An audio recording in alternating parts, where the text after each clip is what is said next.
Hey, it's Rebecca Smith from the KBIA newsroom in Columbia, and it's time for Missouri Health Talks, a project where we listen in on Missourians' conversations about access to health care. This week we hear from Dr. Jane McElroy. She's a professor of family and community medicine at the University of Missouri and specializes in LGBTQIA+ healthcare.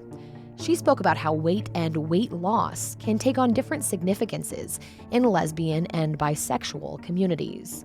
Here's Dr. McElroy.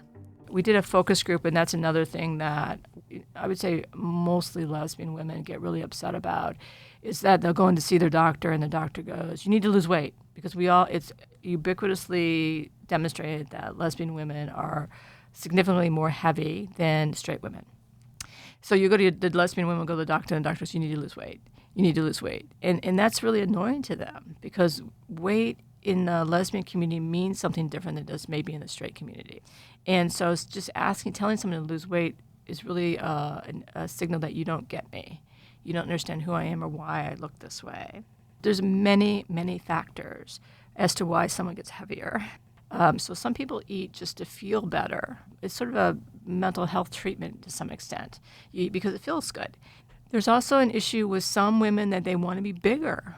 That, and they're in a relationship where they want to be the bigger person, the protector of a relationship. And so being a bigger size is actually what they want, because it signals that I'm going to take care of my family.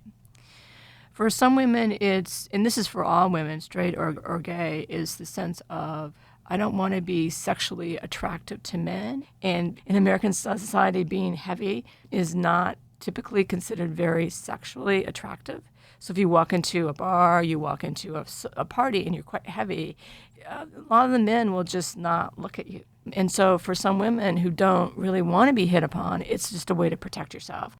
There's also a sense of we tend to do the same thing as people around us.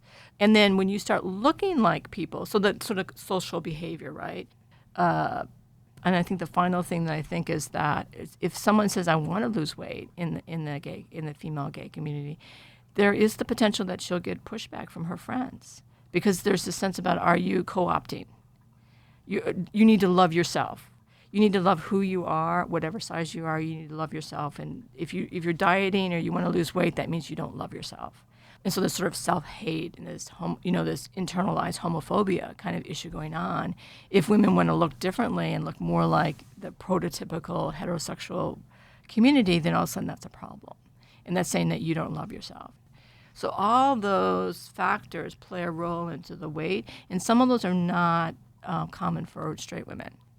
And so I was mentioning to one of my colleagues who's in family medicine, who's a doctor, and I said, and so her question to me is, well, what should I ask? Because they do need to lose weight, because it's not good for their bones and not good for their joints. And I said, well, you just need to ask them how they feel about their weight. And if they say, I'm good, the conversation's over. But they may say, I'd really like to lose weight. And then that opens the conversations for interventions that are what you can do to help them do that. That was Dr. Jane McElroy speaking about how weight and weight loss can look different for lesbian and bisexual women. That's it for this week's Missouri Health Talks, which was reported and produced by Anna Kaufman. Tune in next week for more conversations from throughout the state about health and access. I'm Rebecca Smith. Thanks for listening.